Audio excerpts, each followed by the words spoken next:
Welcome everyone.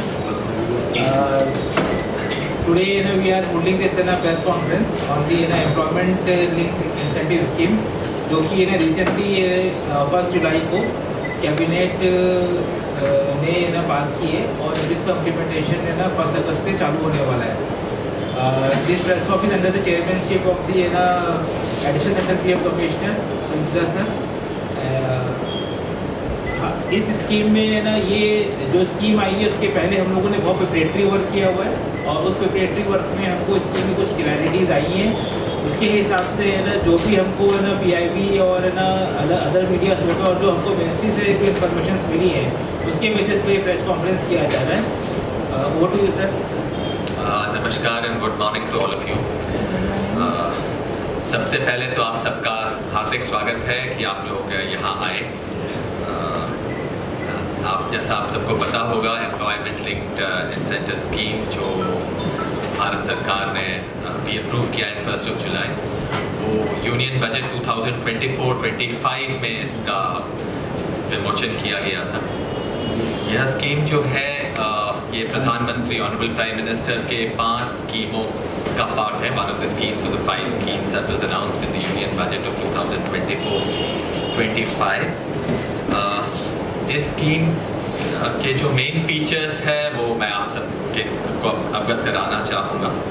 ये scheme first timer employees जो है उन पर फोकस करता है.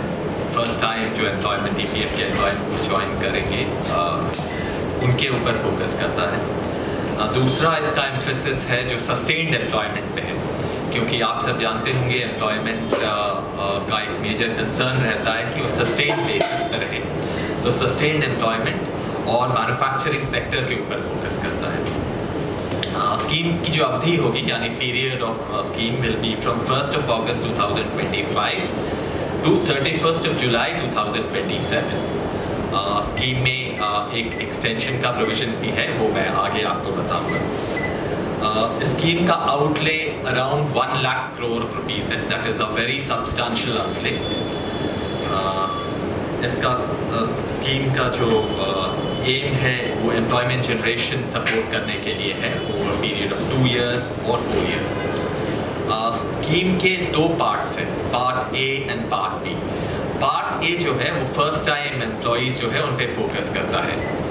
तो फर्स्ट टाइम एम्प्लॉयज़ जो है जो ईपीएफ के साथ रजिस्टर होंगे उनको सरकार की तरफ से 1 महीने का वेज सपोर्ट दिया जाएगा up to limited to the amount of EPF wage of ₹15,000. तो ये जो वेज सपोर्ट है 15,000 रुपीज़ का ये 2 इंस्टॉलमेंट्स में दी जाएंगी. पहला इंस्टॉलमेंट जो है वो 6 महीने के बाद दिया जाएगा. First instalment will be paid after 6 months. That is completion of 6 months of employment.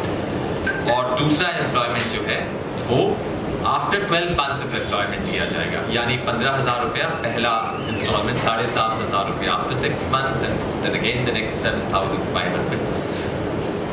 I'm sorry, पहला इंस्टॉलमेंट जो है वो आफ्टर 6 months और दूसरा इंस्टॉलमेंट जो है आफ्टर 12 months पे किया जाएगा.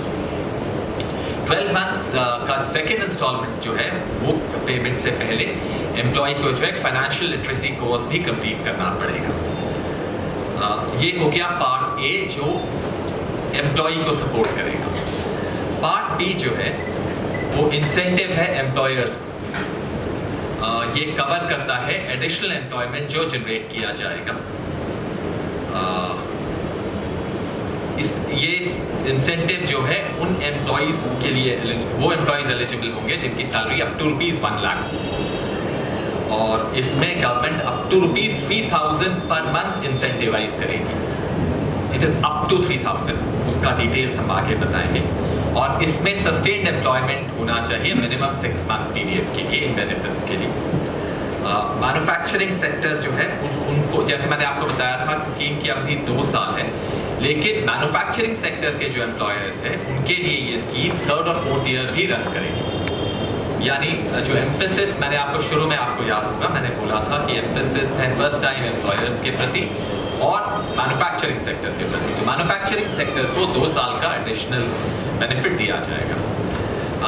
इसके जो रिक्वायरमेंट्स होंगे, एस्टैब्लिशमेंट्स को EPFO के साथ रजिस्टर होना पड़ेगा, they should be registered with EPFO, और एटलीस्ट 2 एडिशनल एम्प्लॉयज जनरेट करने पड़ेंगे for employers with less than 50 employees. अगर किसी के पास 50 से कम एम्प्लॉयज है तो उसको एडिशनल 2 एम्प्लॉयज जनरेट करने पड़ेंगे, और अगर किसी के पास 50 से ज़्यादा एम्प्लॉयज हैं तो उनको मिनिमम 5 एम्प्लॉयज का एम्प्लॉयमेंट जनरेट करना पड़ेगा। इसका जो इंसेंटिव स्ट्रक्चर है जो ₹3000 तक का है, उसके बारे में थोड़ा सा आपको इलाबोरेशन कर देते हैं। अप टू 10,000 जहाँ पे वेजेस रहेंगे, वहाँ पे सरकार की तरफ से इंसेंटिव अप टू ₹1,000 रहेगा। ये अप टू वाला जो पोर्शन है वो मैं आपको बाद में क्लैरिफाई कर दूंगा। जहाँ पे एम्प्लॉय सैलरी जो है 10,000 से 20,000 तक रहेगा, वहाँ सरकार की तरफ से इंसेंटिव ₹2,000 पर मंथ रहेगा, और जहाँ पे सैलरी 20,000 रुपये से ज़्यादा रहेगी, वहाँ पे इंसेंटिव ₹3,000 पर मंथ होगा। जो पहला पोर्शन है जहाँ पे जो सैलरी है अप टू ₹10,000 है, उसमें सरकार का जो इंसेंटिव रहेगा अप टू 1,000 है, वो प्रोपोर्शनल इंसेंटिव के स्ट्रक्चर पे बेस्ड है। प्रोपोर्शनल इंसेंटिव ऐसा रहेगा कि जिनका अप टू 10,000 तक वेजेस रहेंगे, उसमें जो 1,000 है वो उस प्रो राटा बेसिस पे इंसेंटिव दी जाएगी। जहाँ तक पेमेंट का सवाल है, पेमेंट जो बेनिफिट्स पे की जाएंगी, पेमेंट्स के एस्पेक्ट में भी सरकार ने काफ़ी सोच विचार करके फैसिलिटेट किया है। उसमें जो फर्स्ट टाइम एम्प्लॉयज़ का पेमेंट होगा वो DBT के थ्रू ट्रांसफ़र होगा, डायरेक्ट बेनिफिट ट्रांसफ़र के थ्रू। आधार ब्रिज पेमेंट सिस्टम के बेसिस पे पेमेंट किया जाएगा एम्प्लॉय के अकाउंट में डायरेक्टली। और जो एम्प्लॉयर्स है, यानी जो पार्ट B के स्कीम का बेनिफिट लेंगे, उनके पैन लिंक्ड अकाउंट्स में ये पेमेंट जाएगी। तो ये है मोर और लेस स्कीम का ओवरऑल व्यू स्ट्रक्चर। मैंने आपको पूरा रन थ्रू दे दिया है जो स्कीम के बारे में। अब इस पे अगर आपके कुछ क्वेरीज हैं तो आप पूछ सकते हैं। There are two queries. First, just clarify that after 6, the entire amount of 15,000 will be that the employee will be getting after 1.5 year or after 1 year, the entire amount. You said that for after 6 months he will be getting 7,500, right? No, the total period you talked about, or after that 12 months? I'll clarify. The incentive which will be given will be after sustained employment 6 months, right? So after completion of 6 months, the incentive which will go to the employee, that is wage structure, actually wage support, that will go to the up to ₹15,000. So it will not be 7,500. Up to yes. But whatever you say, half the amount will be paid after 6 months. The amount will be paid after. The other half will be paid after another 6 months. Yes, or after another 6 months. After another 6 months. That is clarified. The other question. Let me complete. The second installment will be contingent upon payment, completion of a financial literacy course. So वो भी complete करना पड़ेगा। First installment 6 महीना sustained employment के बाद मिल जाएगा, लेकिन second installment not only the sustained employment. But that will be after another 6 months. Another 6 months. That is what that needed to be clarified. Right. The other question was, what will be the employer getting out of this? How is he incentivized? Employer का मैंने जैसे आपको बताया, scheme के 2 parts हैं, part A and part B। Part A is targeted towards the first time employees. Part B जो है, part B में इस तरह से होगा, जो भी एडिशनल एम्प्लॉयमेंट एम्प्लॉयर जनरेट करेंगे, राइट? जैसे अगर 50 से नीचे है किसी का एम्प्लॉयमेंट स्ट्रेंथ, कोई कंपनी है उसका 50 से नीचे एम्प्लॉयमेंट स्ट्रेंथ है, उनको एटलीस्ट 2 एम्प्लॉयज जनरेट करने पड़ेंगे। तो सपोज लेट्स से अगस्त 25 में 2 एम्प्लॉयज एडिशनल एम्प्लॉयमेंट जनरेट करते हैं, तो उन 2 एम्प्लॉयज के लिए depending on the wage structure, there is a wage structure as I explain, उसके हिसाब से इंसेंटिव एम्प्लॉयर को पे की जाएगी after 6 months. It will be paid to the employer. It will be paid and to the employer will be paying to the employees also. No. That is not. No, that is an incentive to the employer. देखिए. To the employer. Yeah. Only Scheme the employer. Scheme के 2 parts हैं. I'll again clarify. Part A and Part B. Part A is targeted towards the first time employees. वो employees के लिए veg support 1 महीने का दिया जाएगा। लेकिन जो दूसरा है वो पार्ट बी है। Part B incentivising the employers to generate additional employment, right.